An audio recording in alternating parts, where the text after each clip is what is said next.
I think General Patton said the first casualty of battle is always the plan. So it doesn't matter how well you have thought this out, planning this and taking into account everything that you think you could possibly take. You have the one wild card, and that's the suspect. Which of these techniques, which of these warrant styles are best per situation? If you look at the totality of circumstances, all your evidence, with a little bit of education, you can pick one of these warrant styles and make it fit your objective. So that was signed as a no-knock search warrant. What people don't understand is that it was not executed as no-knock. They knocked and announced multiple times. When they breached, after they gave them more than a reasonable amount enough time to open the door and respond and comply, they breached the door, at which time an officer was shot. That's when they returned fire. I think it was 2018. We got 3 shootings in a row in narcotics, and no one returned fire. One of our officers was shot right through the holster. You can't do suppressive fire or directed fire into a structure where you know there's potentially other people besides the one that's trying to kill you. You're listening to the ATO Bridging the Divide podcast, brought to you by the Assist the Officer Foundation. Since 1999, the ATO has given assistance to the first responder community, and now we want to give them a platform to hear their incredible stories. We also want to hear the stories of the many people that support us. Our community is small, but it is strong. We have differences. We don't always agree, and we all make mistakes. But together we can grow, we can heal. And we can learn from those mistakes. And together we can bridge the divide.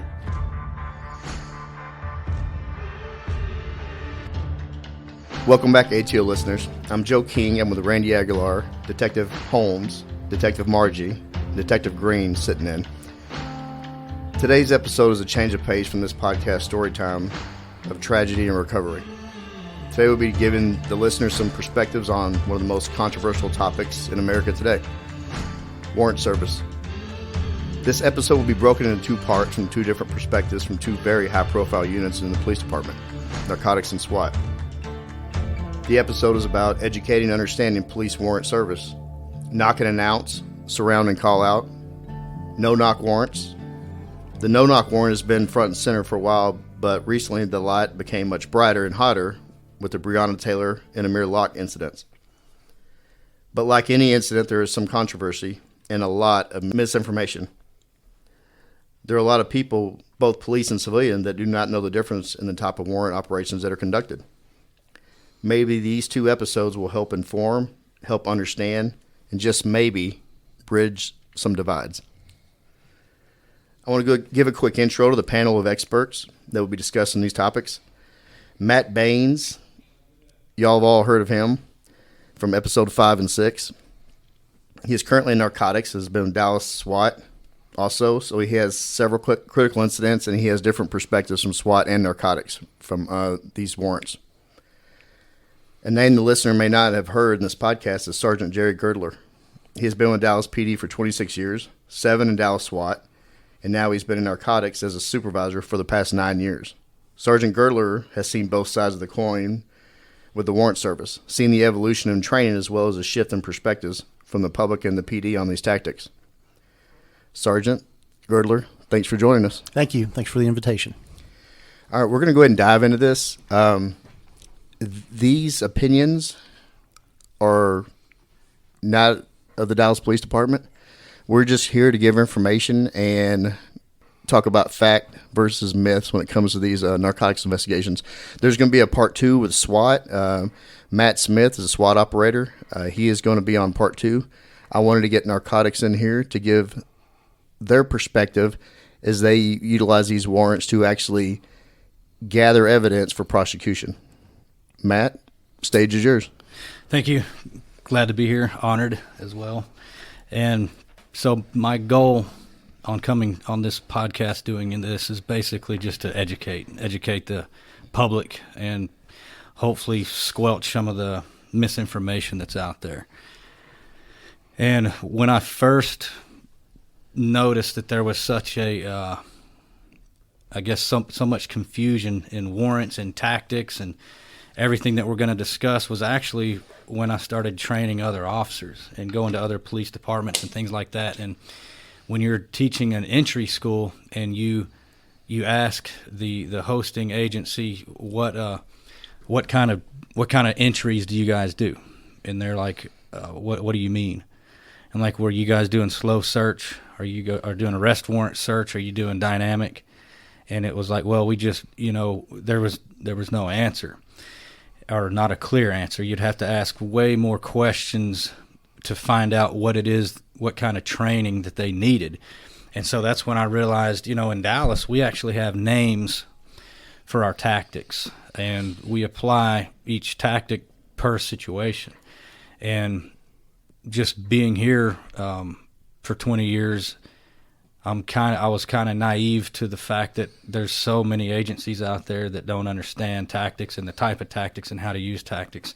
And so we cannot expect the public to have any sort of understanding of it. A lot of their information they're just getting from the news, and they just hear buzzwords. That's it. They don't know the actual definitions. Right. In the news media, attorneys, judges, police administrators, no one really understands the concept of tactics, and much less, unless you're an investigator or a detective, the amount of investigative resources and time that officers put into it to actually get a search warrant, or even an arrest warrant for that matter. And so that's kind of the reason for this podcast and for us discussing these issues. Yeah, it's just that we just want to get information out there that's on some hot topics that I think that are just misunderstood in a lot of ways. Right, and to begin with, we can just attack the one that's the most hot and heated in the big debate right now, and it's the no-knock search warrant. Can you define that? What is a no-knock search warrant? Okay, so the no-knock, if you think of it in a sense of in a twofold sense, no-knock can be thought of as a tactic, and it can also be thought of as what it really is a legal principle in American jurisprudence. The no-knock principle, or the knock and announce principle, has been English common law since probably the birth of common law in England. And that's the idea that an agent of government must announce his authority and his position before he makes entry into a private residence. As history has evolved and we have run into different types of crimes that in America that we have experienced during the 1980s, and the moniker that we gave it was the war on drugs, where we saw the street-level drug use causing an inordinate amount of violent crime. We began to take tactics that were essentially developed by hostage rescue teams, military teams, and adapted those tactics to make safer entry into places that were either barricaded. These criminals were much more heavily armed and armed with much more lethal weapons than your average revolver or semi-automatic pistol. We were finding that assault rifles were common. Smaller subgun type weapons were common in these dope houses and these dope locations. This is also a time when lots of police officers still carried 6-shot revolvers, and the modern day semi-automatic was more and more finding its way into the hands of criminals. And so the police, sometimes in an effort to use a tactic to gain back that advantage from an equipment standpoint, we've employed those tactics over the years. Why would you run a no-knock warrant? Can you explain what the benefits are? Sure. Some of the reasons, there are still legitimate reasons to this day, is the recovery of evidence. The idea that you may use speed, surprise, and diversion to overwhelm an opponent, in this case, a person in a barricaded home who would have time to not only destroy evidence, but to gain access to a firearm or other weapons that might be used to harm the officer. The idea is that, and I think Matt will probably discuss this a little bit earlier, the idea that we use that diversion and that speed and surprise to overwhelm that person inside helps us do our job safer. And it's the old speed, surprise, violence of action in the OODA loop. Without diving into that, you basically, if you're going off after a known bad guy or drug dealer, then you need every tactical advantage you get. And you're trying to dissect your battlefield. You're trying to gain the tactical advantage because you're always going to be on his battlefield. Matt, let me ask you one thing real Yes. quick on this before you get into this. On a no-knock, are you not knocking or are you knocking? Okay, a no-knock, you breach and you announce your presence. Okay. You're always going to announce police. Are there any warrants where you knock on the door? Yes. Okay. Yes, and we'll get into those. Okay. So the concept behind a no-knock is to soften up your target from multiple different perspectives, whether it be front door, back door, windows. And so put yourself, in the situation, you're a drug dealer, and suddenly your front door blasts in and people are announcing police. Then your back door and your and a window next to you, all at the same time. It's overwhelming. It's the old speed, surprise, violence of action. Without getting into a law enforcement entry school here, it disorients your objective. Your suspect. It's like a shock and awe type. Correct. Yep. And it also, you can't win. If you're the bad guy, you're not going to win that fight. So for all those reasons, without getting into the layers of it, it gives you the tactical advantage from an entry team and an officer's safety standpoint.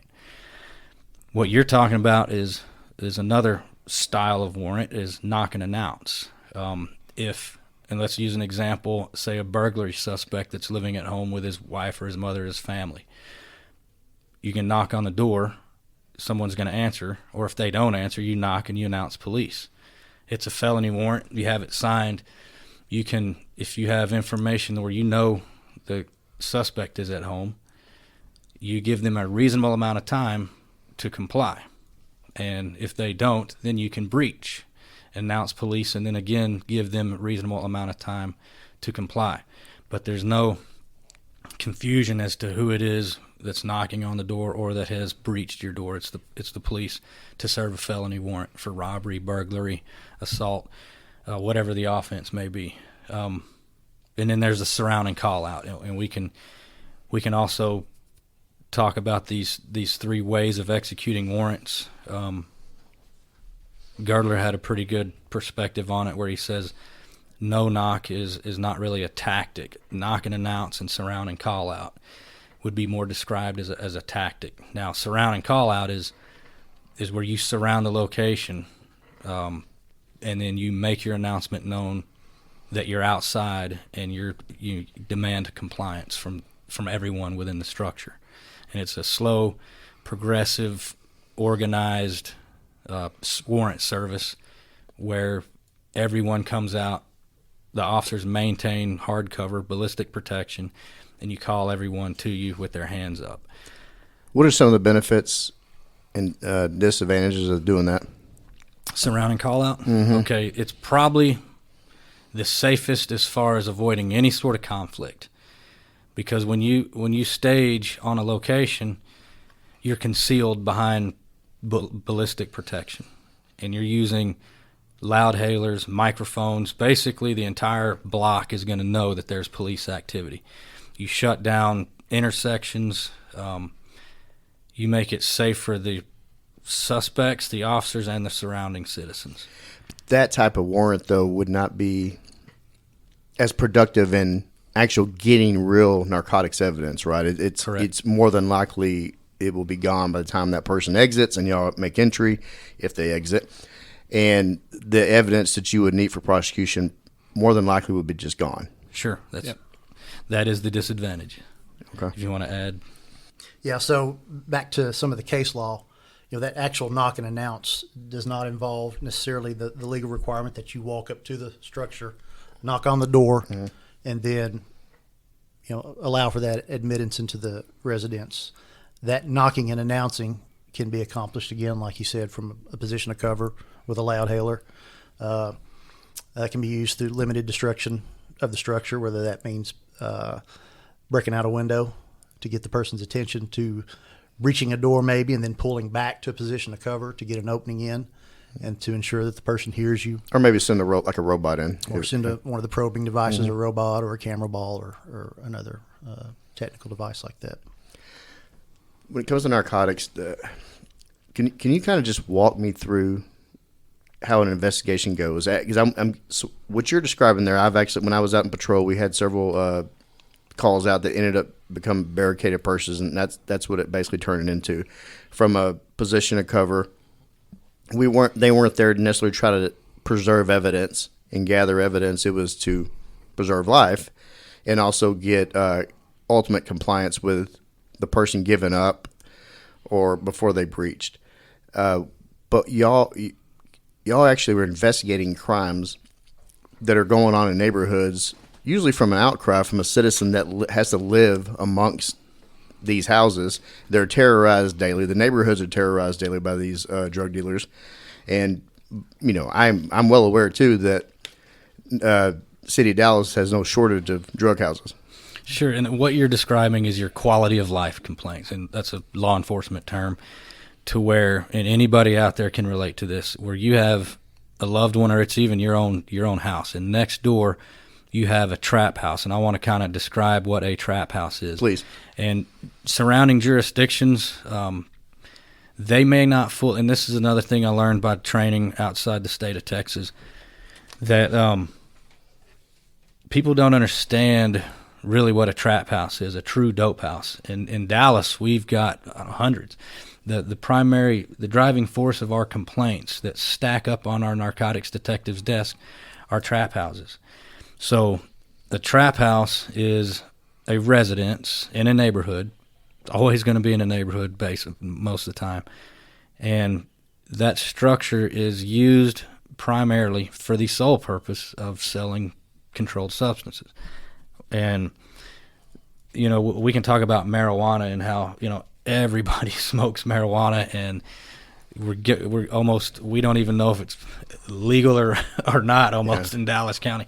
And more murders. Ask a homicide detective what if you pick a substance, heroin, coke, meth, marijuana, those murders are happening over marijuana. But that's a different. So that's because anytime you bring anything that has value in it, there's a chance for somebody to be killed. There's over very good, very expensive marijuana, and yeah, marijuana is currency on the streets. It's especially better than having a wad of bills sometimes. Well, the pharmacies that are producing very high-grade marijuana as opposed to the cartel Mexican ragweed, Reggie, that I used to buy on the streets when I was undercover. It's a very, that's where the money is the marijuana. So a lot of those marijuana houses, they couple it with other drugs that are they're selling along with it, whether it's PCP or some kind of prescription pill or fentanyl or hydrocodones. A lot of them have different types of weed. They have like a one-stop shop. It's hard to find a powder house that's not selling weed, So let me describe what a trap house is. Okay. So it's a structure that is used for the sole purpose of selling marijuana. It's limited. Controlled substance. It's limited on any sort of furniture. May or may not even have working electricity and plumbing. Barricades, heavily fortified. There's Jamaican blocks and barn door barricades, and I don't want to go into too much detail on that, but they're interior and exterior fortifications made for two reasons: to impede the police and to protect themselves from other dope dealers. That is a true trap house. Some trap houses, you can have the whole gamut going on with the prostitution. There could be a smoke house where it's just a known gathering place for the local neighborhood users, addicts, and you'll run a warrant and find 15 people in a smoke house. And so I know your other major cities are going to have hardcore trap houses like we do in Dallas, but I did learn that other agencies, when they execute narcotic search warrants, it's a lot of times where it's and in Dallas we have this also, where the grandkid is living with the elderly grandmother, grandfather, and he's just selling out of the house, but it's still got a family there. There's still furniture. It's still electricity.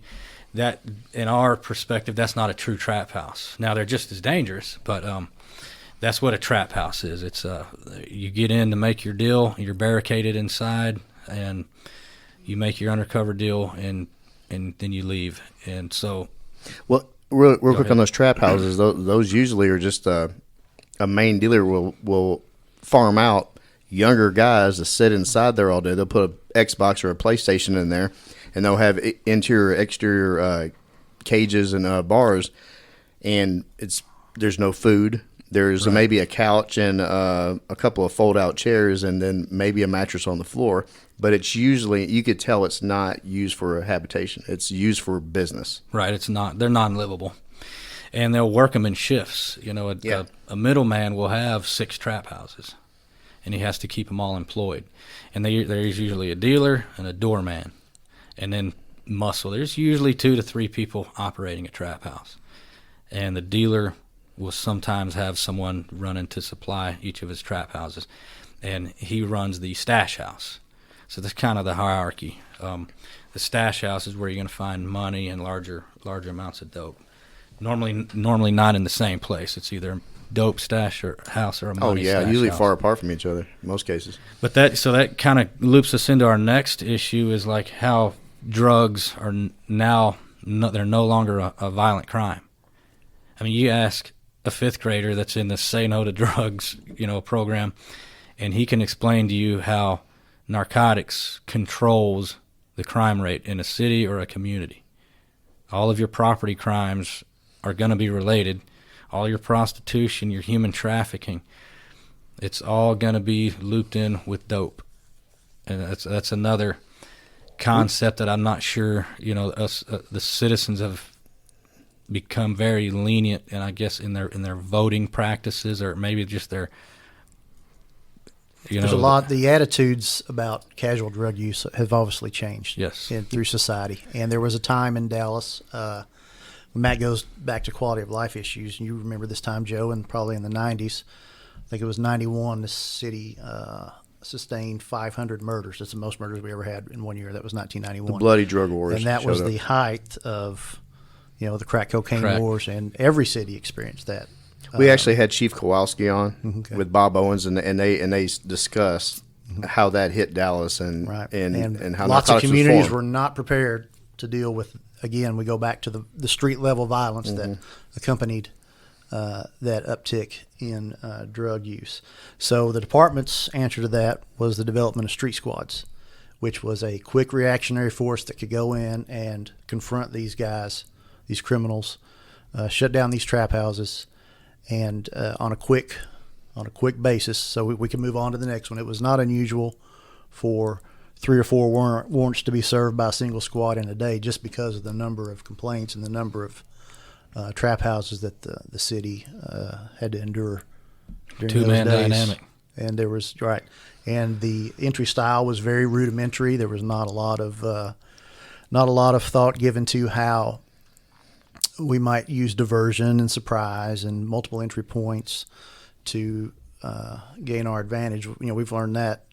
SWAT guys and tacticians in police work over the years have learned, unfortunately through tragedy, lots of times, to try to adopt some of those better tactics. Well, yeah, that everything evolves tactically, and even y'all's training has evolved from when narcotics started to what you guys are doing now, and y'all deal with the training right now in narcotics, and y'all kind of take more of a SWAT approach in your training.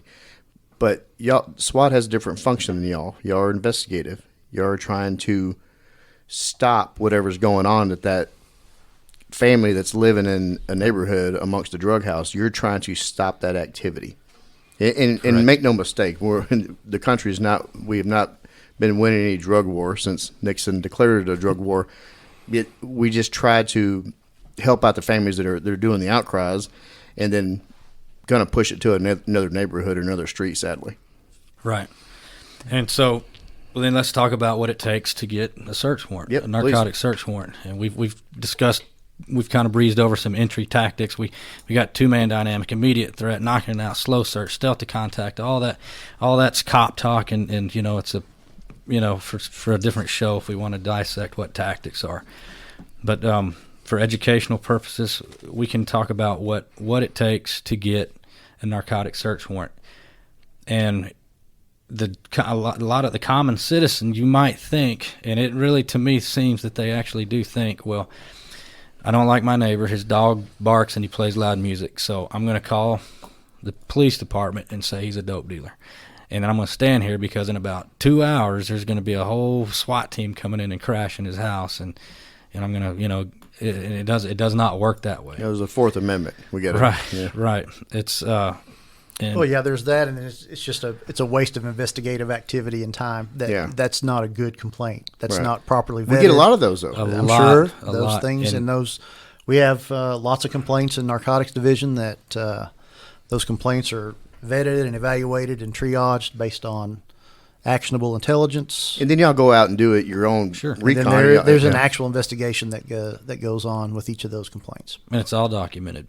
How many hours you spent surveilling a location, what you observed with every that's single all. complaint. And that all has to be, that's how you build what Matt's probably going to allude to here in a little bit is your probable cause. Because a third-party judicial official, a judge in this case, is going to want to know, what have you done to meet that threshold of probable cause? More likely than not, is this a dope house? And is there illegal sales going on You have to there? get a lot of building blocks to get to the threshold of probable cause. Right. That's for any crime. That's any crime, right? That's the standard in America. Hey, Matt, I'm going to put you on the spot. What's your definition of probable cause? The way I would describe probable cause is almost tangible, and I can. It's basically indisputable evidence that you've had an offense occur, something you observed, and for narcotics, it literally is tangible because it's dope that you can test, Right. and it yields a positive field test for cocaine or heroin or whatever the substance is that you think it is. So it's factual evidence. Yeah, I don't know. Each case has its own, Yeah. its own permutations and its own individual characteristics. But essentially, I don't know if it's Black's Law Dictionary that defines it Let me give an specifically example. like that. It's more likely than not. It's not really. It's a higher threshold than reasonable suspicion. Well, let's talk But about it doesn't. But it doesn't amount to like the trial, like Right. a reasonable doubt. It's not reasonable doubt, and it's not quite as freely. It's not quite the low bar, But it as gives you- reasonable suspicion. It gives you probable cause to arrest or search, and, Right, and to that's arrest signed or by a search. judge. And Or even to if get you're, a warrant for a if you're place. arresting somebody, you're getting an arrest warrant, but you have to have probable cause before you can get an arrest warrant. Exactly. And probable cause is facts or circumstances that would lead a reasonable person to believe that a crime has been committed, will be committed, or is being committed. Right. Bam. There you go. There So you go. Boom. reasonable suspicion. Mic drop. He wanted to So, show off. That's he why did. that question He got flexed. flexed. I just sit here and Googled it. Hey, did I you didn't know. did you see his pecs bouncing Yeah. while he was talking? Did you like that So- shit? So, one thing, let's talk about. So you're deep nights, okay? And we've all been there. Deep nights patrol, and there's someone parked behind AutoZone. Business is closed. He's parked there. Motor's running, lights are off, and he's in his car. We got probable cause. We got reasonable suspicion. What do y'all think? Can we lawfully make contact with that person? They're in a public place. You can walk up and make contact with anybody. It's I would consensual encounter. articulate reasonable suspicion all day. At the time, you look at the totality of the circumstances, the Right. time of night, possible the high history crime, of the location, yeah. history, location, possible high crime area. I'm going to go talk to that. Closed talk to somebody business. there. You don't have to have a crime being committed before you can go and Sure. and investigate. You can That's- always engage in a consensual encounter. Of course. And then, as the situation unfolds, you may see that he's got a hacksaw or burglary tools, or if he volunteers Or to a give you his warrant. information and or he has just a a warrant. shitty story doesn't add Yeah, up. it doesn't add up. Yeah. Sure. There's So- lots of building blocks. You got to get to those building blocks though to get to the level of probable cause. Right. So, okay, back to narcotics.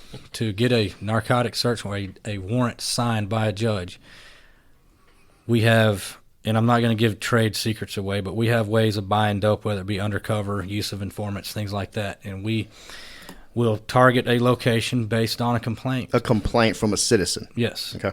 Or based on what we observe as trained narcotics detectives out in the field. Yeah. But still, some citizens having to live with that shit. Sure. But yeah. Yeah. And this is again street squads level, which is the kind of the biggest part. DPD, it's broken up into different levels in the narcotics division. Street squads level is responsible for those hundreds of quality of life complaints. So you're able to make a buy out of a specific location. With that, you bring it back. You have it field tested in the presence of a supervisor who witnesses the positive result for, let's say, meth. At that point, you take your evidence and your findings, you log it in the property room. It stays there until trial or until it gets disposed of. You write your affidavit on date, time, location, who your suspects are, and at this point you're running license plates, doing all kind of other surveillance. Take your findings to a judge who reads it, you sign it, the judge signs it, and now you have legal authority to execute a warrant on the structure.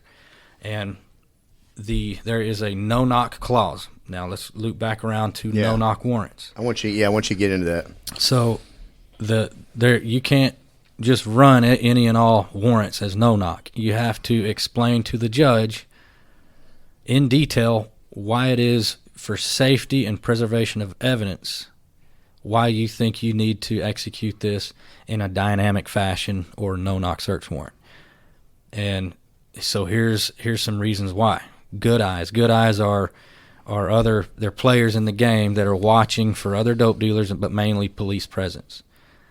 When a squad car's on the next block over, they're calling each other on the phone, hey 5-0, the block is hot. All that. Walkie-talkies in some cases. Sure, that's what your good eyes are. Then there's your cameras, and these cameras nowadays are, man, just check your cell phone. Yeah, 4K high def. Mm-hmm. And before all this, we would see pretty elaborate, and we still do, security systems in a trap house with internal and external with cameras, monitors that are monitoring the neighbor's house up and down the streets, the alleys.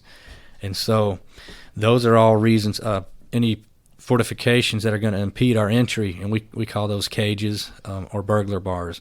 There's a difference between cage and burglar bar, but any hardware attached to the house for the purpose of giving them time to either arm themselves and fight or destroy evidence or all the above or escape. So you present all these findings to the judge, who agrees, yeah, this is a serious enough issue and an officer safety issue and a preservation of evidence issue enough to allow these officers to serve this warrant in a dynamic fashion, which is no-knock. And it's a heavily man-powered, multiple breach points, flash bangs, overwhelming aggression on the structure, because that's one safe way to execute that warrant.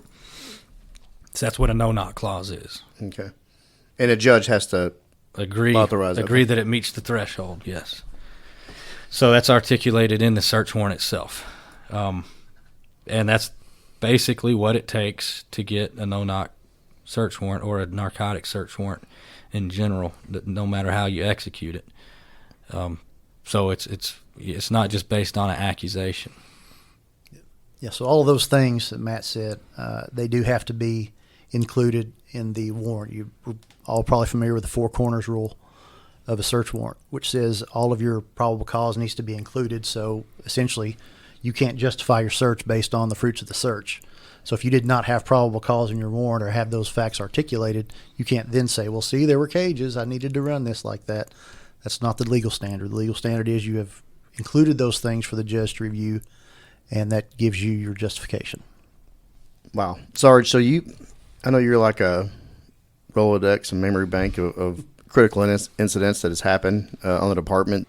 The history of DPD, I try to keep alive in the city. Can you talk about some of the critical incidents that you know of from narcotics that have happened over the years, running warrants? We have had some shootings on warrants before. Suspect shot, officer shot. And all those, your time, how many warrants do you think you've run on both sides?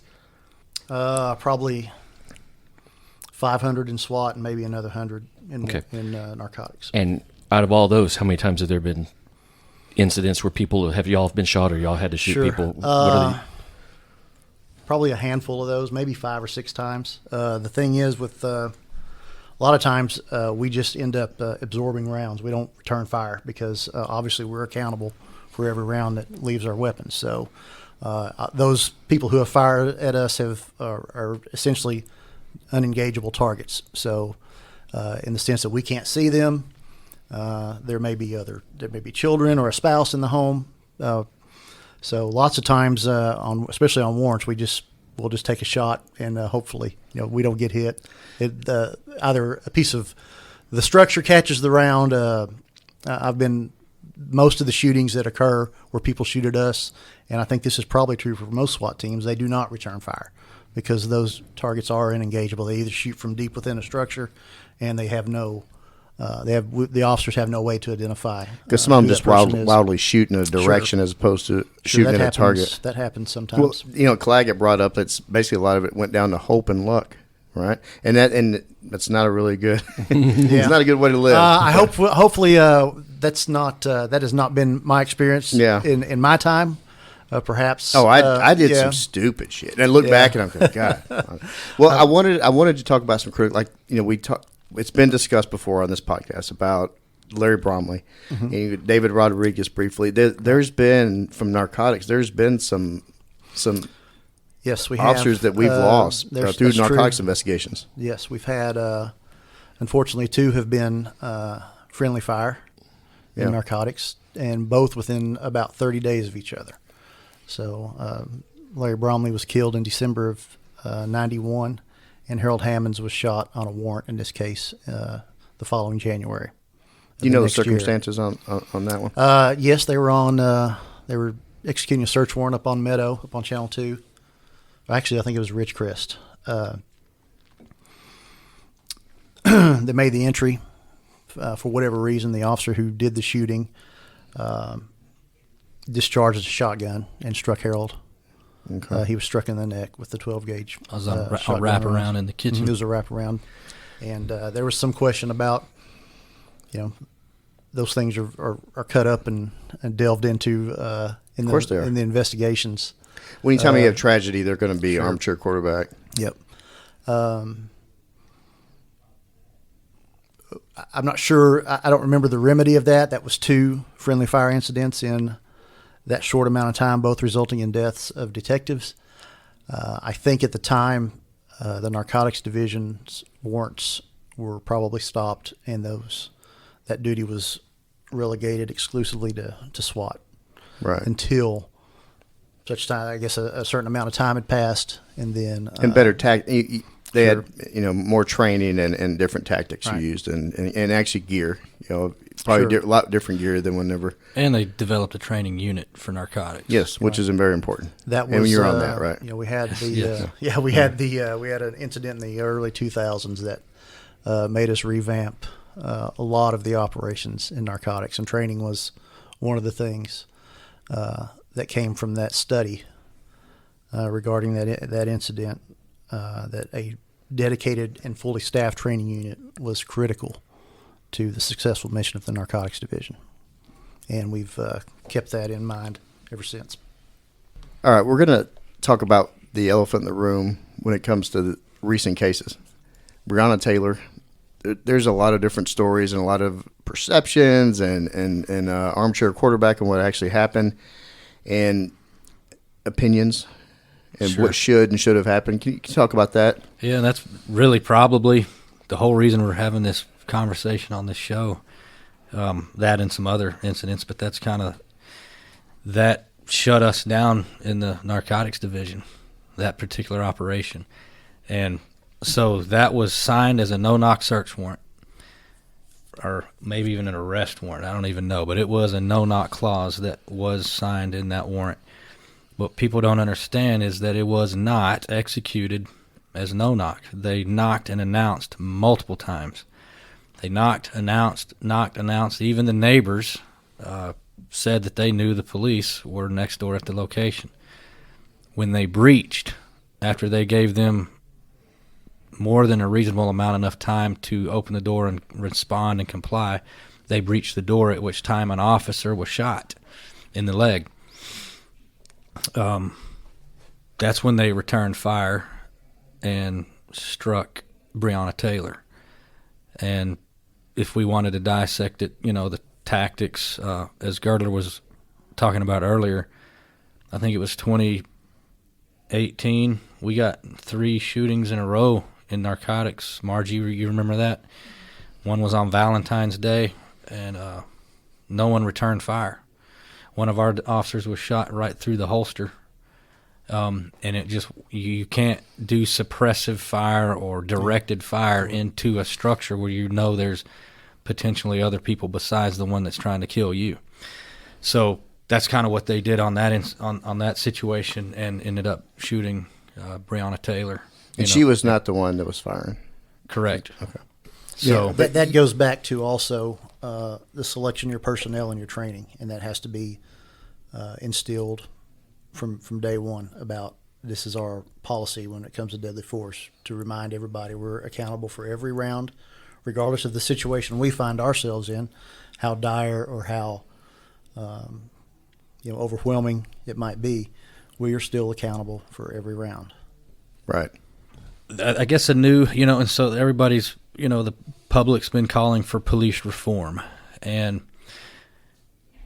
there's a concept that is surprising to me that's started to develop in, I'd say the last 5 years even, or even longer. But it's this high regard that we hold for criminals. And I understand that they're citizens and they have rights and due process. I agree with that 100%. On these narcotic search warrants, it's not alleged. Allegedly they're selling. We have proof. We have facts, and for the citizens in the community, what the police department, the police officers are feeling, the guys that are actually on doing the job, making entry, because those are the ones I train on a daily basis. They are under the impression that bad guy, known bad guy, felony suspect in there is they're held in just as high regard as that officer making entry. And traditionally, you have an officer shot, it's pretty tragic, and it should be. This goes back to what our job is. It's good versus evil. We are here to serve the public and to rid the streets of crime and criminals and prosecute them and lock them away. That's what a police officer's job is, especially when you're talking about arrest warrants and search warrants. And it's the perception that these dope dealers should have the right to board up their locations, fortify them, heavily arm themselves, and fight the police. It should be a fair fight. The cops versus the dope dealers, that should be a fair battle. That's a new concept for law enforcement. And if that's the case, then we absolutely need reform. And with that is going to come just very high crime rates, high murder rate, high crime rate, and all the other good stuff that you get with dope in your streets. So from that perspective, that's what law enforcement is struggling with trying to understand, and is the fact that now the bad guys have, just as much right to protection from enforcement action. Well, officers, part of our job is to preserve life. Right. And officers, I believe, they don't wake up and start their shift going out to kill somebody or hurt somebody. It's usually the actions that they face by others in neighborhoods they don't live in, and nor even drive through unless they're working. It's actions done by others that dictate their reaction. And sometimes officers have a great reaction, a good reaction, a poor reaction, and you can have a great officer make a very poor decision in just that day in that moment. Like you said in your episode, maybe it's what you had for breakfast that day. 10 different people could have 10 different reactions to the same incident. But I really believe that officers go set out. Narcotics, you guys go out. You want to go out and succeed in your investigation for the person that's given the outcry for y'all to come and demanding. The citizens demand y'all come do something. Sure. We have some houses, I've seen them. They'll have like 20 complaints on the same house in a month, right? Right. And, there's all the policies, all the procedures that you can write as a police administrator. It's not going to – you can't write anything that makes this job less dangerous. And like you said, you cannot control the actions of another person. Look at our use of force policies. I mean, any ground fighter, MMA, any wrestler, grappler is going to tell you the best way to control another person is by the head. And now these officers are just taking beatings because they cannot use the appropriate amount of force just in the encounter immediately. And I'm not talking about pulling your gun out and shooting somebody that won't give you your driver's license. Yeah. But it is just becoming, the scales are being more and more, more heavy on the side of the non-compliant. They're tipped just because of a lot of perception. Yeah, I think there's also the idea that any encounter that goes wrong is automatically the fault of the police officer, that the officer did something wrong, and there's just too many circumstances and environmental factors and all kinds of things that come into a citizen-police officer interaction. Well, I think a lot of it, too, is people see critical incidents go on where something unfortunate happens. People look at it as the aggregate of what actually goes on, as opposed to the, like you said, hundreds of warrants ran, and only a handful where bad shit happened, And right? That's what the media loves. Yeah. It's the narrative, he was on his way to church. Yeah, but there's always you could always paint anybody in any situation to be, an angel. When you guys go to these locations, it all starts with a complaint usually, right. Unless or you can drive by a dope house, and you could sniff it out just by the appearance. Right. Somebody walking out, seeing an officer in a squad car and freaking out, running back in. Well, there's some reasonable suspicion right there. That's when you start working on it, doing these many investigative techniques, whether it's undercover or how we do it in uniform. Other techniques that you can do to address that location because something's clearly going on. Right.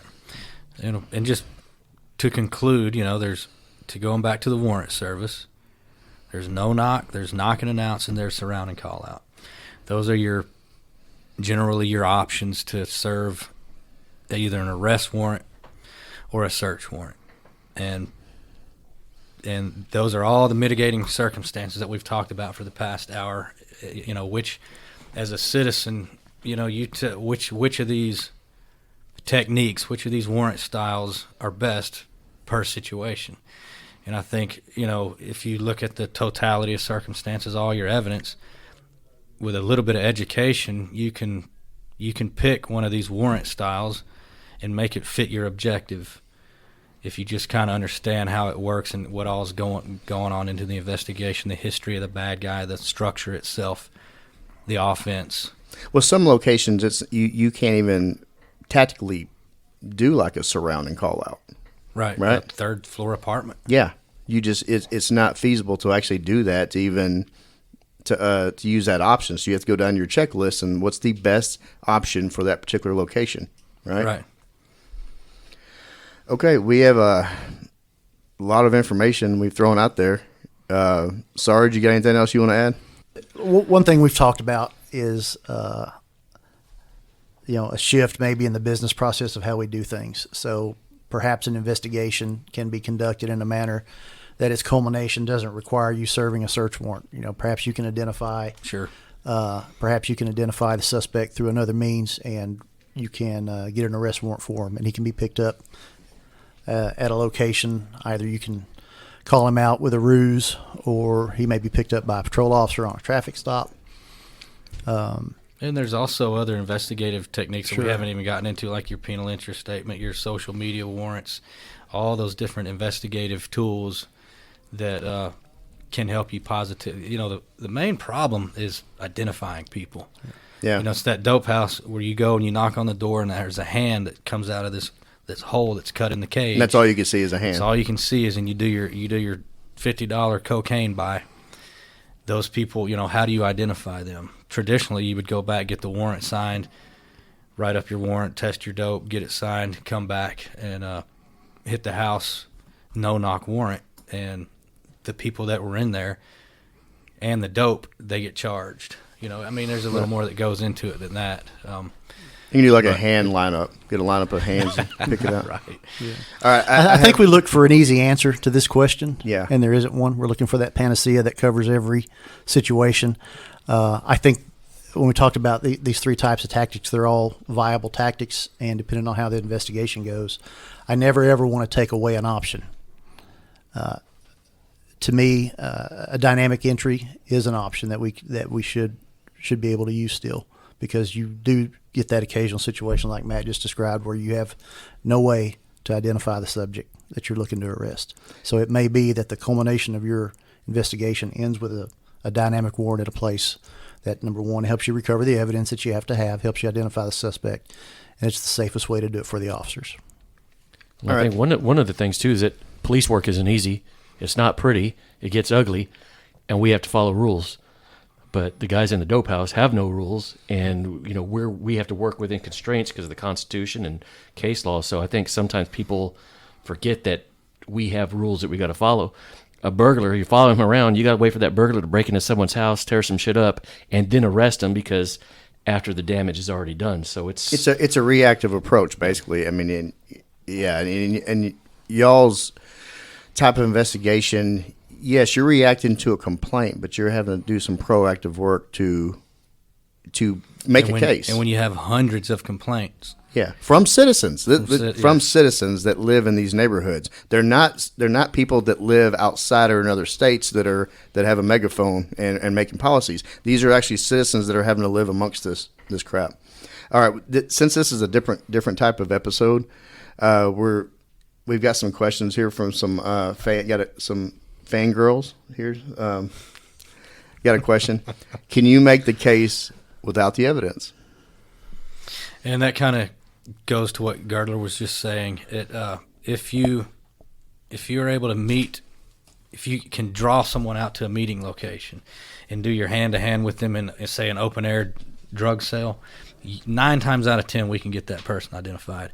And without giving up any trade secrets. Right. The most difficult ones are those trap houses. And those take up the most complaints usually. And they take up the most complaints as far as identifying They're the biggest people. Sore in the neighborhood. Right. And they're the most dangerous. That's where your murders and, those are your quality of life issues. Another one, what are the considerations in determining which tactic y'all use? Okay. I kind of touched on it earlier a little bit, the structure itself. The location of the structure, floor plan, square footage, and there's all kind of determining factors just with the structure itself. Surrounding, and that includes the neighboring areas, the neighbors, the locations, immediate area. Background of the suspect. Characteristics of the neighborhood, time of day. School zones. Traffic patterns. The way the wind's blowing. And we haven't even really talked about the suspect. What's his history? Background and history. Well, guns and dope are synonymous. So y'all always. When I was describing, I just thought about that when I was describing trap houses earlier. I didn't even bring up the plethora of artillery that we'll see in there. Even just doing a UC buy, an AK, a chopper is synonymous with an ounce of cocaine. You saw some firearm firsthand in a trap house, right? Yeah. We've already talked about that. Sure. Well, I've seen a Barrett M82 pulled out of a dope house over on Dixon Circle. So, what over there? Wow, yep, shocking. I've seen a Barrett 50 and a freezer, a long chest freezer. We've seen an M60 machine gun out of a house before. I've got a couple of true Uzis out of there. Like, really? Yeah. Another question we got from Fangirl. What usually goes wrong with no-knocks? No-knocks, what usually goes wrong? Well, the failed port and cover or a failed breach. Yeah. Never is it anything that's really, we'll have officers injured quite a bit on port and covers from the glass. I'd say once or twice a year somebody will get stitches off of that. Failed breaches due to heavily barricaded primary entry point, so we plan for an alternate entry. I think what goes wrong sometimes, again, it goes back to if the police do something and the bad guy takes a shot at you, what did the police do wrong? Right. What did we do wrong? How come you went to that window and not this window? Why did you come down the street this way and not that way? Those are the kind of things that are looked at. And again, I was saying earlier, any team that conducts a tactical operation, we do not control the suspect. That's a misnomer to think that what we do controls the suspect. What we can do is we control the environment. So we can control his ingress and egress from that location. We can control where we confront him. Hopefully, if we know he sells dope from the front room, we might put a window team on that room, for instance, and hopefully he will follow our instructions. But ultimately, that person decides what he does. It's an old saying in the SWAT and the tactical world, we can control the environment, we never control the suspect. And that's what the officers are going to be held accountable for, not the 427 warrants that did successfully, but that 428th warrant where the bad guy shot at us. And that's where you're going to get your most critique and discipline. You can pick apart anything. You can pick apart how you drove to work 10 out of 10 times, but the 11th time you veered over into a lane and you hit somebody and you caused an accident. You could pick it apart, right? And this is an ugly job. It's a shitty job, and it's not many people want to do it. I think General Patton said the first casualty of battle is always the plan. So it doesn't matter how well you have thought this out, how much time you have spent planning this and taking into account everything that you think you could possibly take. You have the one wild card, and that's the suspect. Well, General Girdler, I think that's a great way to wrap it up. I want to thank y'all for doing this. This is a topic I think a lot of people need to hear and understand, more importantly. We'll see what happens. Thank you for service, and keep doing what you're doing and be safe. Yes, sir. Thank you.